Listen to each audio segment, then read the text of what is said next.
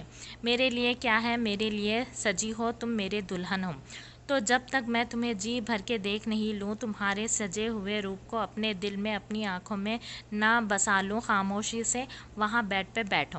وانیہ نے اپنے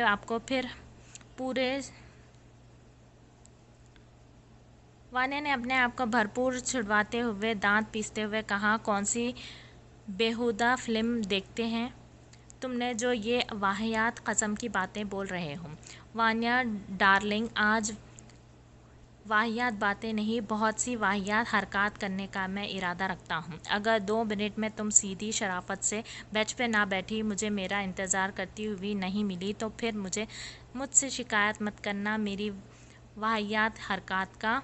اتنا کہہ کر فہد نے اسے چھوڑ کے اپنے کپڑے اٹھائے اور واش روم چلا گیا۔ وانیہ نے ایک واش روم کے بند دروازے کو دیکھا، پھر اپنے بھاری شرارہ اٹھاتی ہوئی بیڈ پہ آ کے بیٹھ گئی تھی۔ فہد کپڑے چینج کر کے باہر نکلا تو وانیہ کو بیڈ پہ بیٹھا دیکھ اس کے لب کھل کے مسکرائے تھے، مگر وانیہ کی نظر اس کے مسکراتے لبوں پر نہیں پڑی تھی، ورنہ آج چودھری ولا میں تیسری عالمی جنگ تیار تھی۔ جیسے ہی فہد بیڈ پہ بیٹھا، نیم دراز وانیہ کی آنکھیں پھٹ سے کھلی تھیں۔ فہد بہت پیار بھری مسکراہٹ کے ساتھ وانیہ کو دیکھ رہا تھا۔ اس کی اولین خواہش تھی وانیہ کو محرم کی صورت میں دلہن کے لباس میں دیکھنے کی۔ اس کی نظروں سے کنفیوز ہوتی وانیہ خواہ مخواہ میں اپنا دوپٹہ، اپنی جویلری صحیح کرنے لگی اور اس کی اس حرکت سے فہد کا ہلکا سا قہقہا گونجا اور اس نے کہا، ابھی تو شیرنی کی طرح ڈھاڑ رہی تھی، اس شیر کی آنے سے ہی شیرنی کا دم خم کہاں چلا گیا؟ فہد کی باتوں پہ وانیہ نے طنزیہ مسکراہٹ کے ساتھ اسے دیکھا۔ بزدل لوگ اپنے آگے شرم کا لقب نہیں لگاتے۔ بزدل لوگ اپنے آپ کے شیر کا لقب نہیں لگاتے۔ وانیہ کی بات پہ فہد سیریس ہو کے اسے دیکھنے لگا۔ اگر میں نے اپنے قدم پیچھے لیے ہیں، بیچ راستے میں تمہارا ہاتھ چھوڑا، بقول تمہارے، جبکہ میری نظر میں وہ ہاتھ چھوڑنا نہیں تھا۔ تم بتاؤ، تم نے آنی اور مسعود انکل کے سامنے ہماری محبت کا اعتراف کیا تھا، انہیں کہا تھا کہ میں کسی اور سے محبت کرتی ہوں۔ ماما بابا، میں نہیں کر سکتی کسی اور سے شادی۔ فہد کی بات پر وانیہ نے جھٹکے سے اس کا گریبان پکڑا۔ اس کی آنکھوں میں آنسو چمکنے لگے جو فہد بآسانی دیکھ سکتا تھا۔ اس کی نگاہیں اپنے کالر پہ تھی جو وانیہ کے مہندی والے ہاتھوں میں قید تھا۔ میں کس بنیاد پہ، کس ضمانت پہ اپنے ماں باپ سے یہ بات کرتی کہ میں شہریار سے نہیں، فہد سے شادی کرنا چاہتی ہوں؟ ایسا کون سا تم نے مجھے حوصلہ دیا تھا، یقین دلایا تھا، جس پہ اپنے قدم روک کے میں آگے کی منزل طے کرتی؟ میں نے وقت مانگا تھا وانیہ۔ فہد نے بہت ہلکا سا ایکسکیوز دیا۔ وانیہ نے جھٹکے سے اس کا کالر چھوڑا اور کہا، فہد خالد، وقت آتا نہیں ہے، لایا جاتا ہے۔ اتنا کہہ کے وانیہ بیڈ سے نیچے اترنے لگی تاکہ اپنے آپ کو اس ہیوی برائڈل ڈریس سے آزاد کروا سکے۔ ابھی اس نے بیڈ سے اترنے کی کوشش ہی کی تھی کہ فہد نے اسے دوبارہ اپنے سے لگایا۔ فہد کی اس حرکت پہ وانیہ ایک دم بوکھلائی تھی۔ فہد نے ایک ہاتھ سے اس کی ناک کو اس کی حسین نت سے آزاد کرتے ہوئے دھیرے سے کہا، میری بات شاید تمہیں سمجھ میں نہیں آئی مسز فہد کہ جب تک میں نہیں چاہوں گا تم اس روپ سے آزاد نہیں ہو سکتی۔ فہد، مجھے گھبراہٹ ہو رہی ہے۔ اب اس ڈریس میں کافی دیر سے میں نے کیری کیا ہوا ہے، اوپر سے اتنی ہیوی جویلری بھی پہنی ہوئی ہے، میں نے کان درد کر رہے ہیں۔ وانیہ کے اتنی معصومیت سے کہنے پر فہد نے سب سے پہلے اس کے ماتھے پر اپنے لب رکھے اور چند منٹوں تک اپنے لب اس کے ماتھے پر سے نہیں ہٹائے۔ فہد کی آنکھوں سے چند آنسو اس کے آنکھوں سے پھسل کے وانیہ کے چہرے پر گرنے لگے۔ فہد کے آنسو گرتے تھے کہ وانیہ کی بھی آنکھوں سے آنسو گرنے لگے۔ وانیہ کو اس کی محبت محرم کی صورت میں مل گئی تھی، اس بات پر وہ ناشکری نہیں بن سکتی تھی۔ اس نے اپنے سسرال آنے سے پہلے اپنے رب کا شکر ادا کیا تھا۔ بس وہ فہد سے ناراض تھی۔ اگر وقت رہے فہد کوئی قدم اٹھاتا تو شاید شہریار نام کبھی اس کی زندگی میں نہیں آتا۔ فہد نے اس کا ہیوی دوپٹہ اس کے سر سے آزاد کیا۔ میں اپنی زندگی کی اتنی حسین رات تمہاری ناراضگی کی نظر نہیں کرنا چاہتا، ورنہ اس رات اس حسین پلوں کا میں نے بہت شدت سے انتظار کیا ہے۔ تمہیں لڑنا ہے، مجھے مارنا ہے، مجھے باتیں سنانی ہے، طنز کرنا ہے، صبح کرنا، ابھی نہیں۔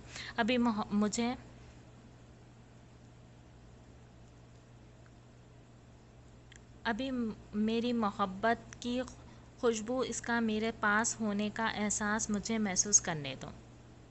اس سے پہلے وانیا کچھ سمجھتی، فہد اس کے لبوں پر جھکا، اس کے وجود کو اپنے قبضے میں کرتے ہوئے۔ فہد نے اس کے کانوں کو اس کے جھمکوں سے آزاد کیا اور وہاں اپنے لب رکھے۔ فہد میری بات۔ فہد کی بے باکیوں کے آگے وانیا کی آواز جیسے ہی کہیں دب گئی تھی۔ فہد نے ایک بار پھر اس کے لبوں کو قید کیا۔ وانیا نے اس کی شرٹ مضبوطی سے تھامی ہوئی تھی، اس کی سانسوں کو آزاد کرتے ہی فہد اس کے گردن کو چومنے لگا۔ وانیا کبھی چھت کو، کبھی فہد کے جھکے سر کو دیکھتی۔ فہد سب کچھ بھلائے صرف وانیا کو آج پیار کرنا چاہتا تھا، بھلے وانیا بدلے میں اسے دو بول پیار کے نہ بولے۔ وانیا کے دل کی رفتار تب تیز ہوئی جب فہد نے اس کی شرٹ شولڈر سے نیچے کی اور وہاں اپنے لب رکھے۔ آہستہ آہستہ شرم کے سارے پردے گرتے چلے گئے۔ وانیا جو تھوڑی بہت مزاحمت کر رہی تھی، تھک کے اپنا آپ وہ فہد کو سونپ چکی تھی۔ تو میں نے کہا تھا مجھے اتنی کال اور میسج کرو۔ حد ہے غانیہ، میں وہاں کام کے سلسلے میں گیا تھا، تم سے گپیں ہانکنے نہیں گیا تھا۔ سمیر کی وضاحت پہ غانیہ کے اندر چھن سے کچھ ٹوٹا تھا۔ سمیر آپ کو آئے آج 3 دن ہو گئے ہیں اسلام آباد۔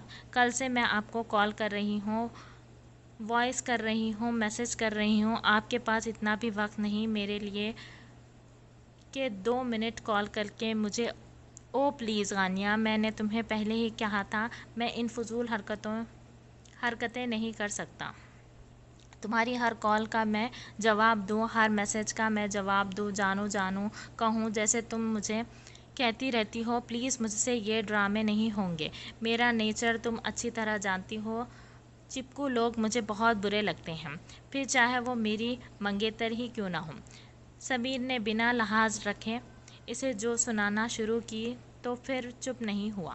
2 منٹ کے لیے دونوں طرف خاموشی تھی۔ سمیر بہت بیزاری کے ساتھ غانیہ کے سامنے بیٹھا موبائل یوز کر رہا تھا۔ غانیہ مسلسل ٹکٹکی باندھے اسے دیکھ رہی تھی۔ وہ تقریباً 3 سالوں سے ایک طرفہ محبت میں گرفتار تھی۔ سمیر کی بہت منت سماجت کر کے اپنی ایک طرفہ محبت کا اس نے اسے یقین دلایا تھا۔ سمیر کے نمبر پر ہیرا، جو اس کی کافی کلوز فرینڈ تھی، کال آنے لگی تھی، جسے اٹھاتے ہوئے سمیر کے چہرے پر ایک الگ ہی خوشی تھی جو غانیہ سے نہ چھپ سکی تھی۔ ہاں ڈیئر، ہم ملتے ہیں ابھی 10 منٹ میں لنچ میں۔ اتنا کہہ کر اس نے ایک بیزاری سی نگاہ غانیہ پر ڈالی تھی۔ بنا اس کی بات سنے وہ وہاں سے چلا گیا۔ غانیہ نے اس کی کار کو بہت دور تک دیکھا تھا اور پھر ایک لمبی سانس لے کے جیسے ہی مین گیٹ بند کر کے گھر کے اندر داخل ہونے لگی تھی تو روحان کو خود کو تکتا پایا، جو سینے پہ ہاتھ باندھے اسے بہت غور سے دیکھ رہا تھا، مگر بولا کچھ نہیں، کیونکہ اسے پتا تھا کہ اس کی آپی سمیر کے لیے کسی کے منہ سے کچھ غلط نہیں سننے والی۔ غانیہ نے پھیکی مسکراہٹ کے ساتھ روحان کو دیکھا اور اندر بڑھ گئی۔ ایک کپ چائے کا کہا تھا تم سے، کسی کام کی نہیں ہو، بس مفت کی روٹیاں توڑنی آتی ہیں تمہیں۔ ابھی انایا سارا کچن صاف کر کے، رات کا کھانا بنا کے، 2 گھڑی آرام کرنے کے غرض سے ابھی اس کوارٹر میں آئی تھی جو اس کی امیر مومانی نے انہیں رہنے کے لیے دیا تھا، جہاں انایا اور کنول اور ان کی والدہ رہتی تھیں۔ بس مومانی، ابھی بناتی ہوں، تھوڑی دیر کے لیے کمرے میں آئی تھی ماما کو دیکھنے، ان کی طبیعت۔ ارے بی بی بس کر دو ڈرامے، اتنی جلدی مرنے والی نہیں تمہاری ماں، ہلکا سا بخار ہے بس۔ اللہ نہ کرے مومانی، کیسی باتیں کر رہی ہیں آپ، اللہ نہ کرے ماما کو کچھ ہو۔ اپنی ماما کے الفاظوں پر کنول ایک دم تڑپ کے بولی تھی، جبکہ دوسری طرف غانیہ بالکل خاموش تھی۔ وہ صرف اپنی ڈگری کا ویٹ کر رہی تھی جس کے ملتے ہی وہ اسلام آباد کو ہمیشہ کے لیے چھوڑنے والی تھی۔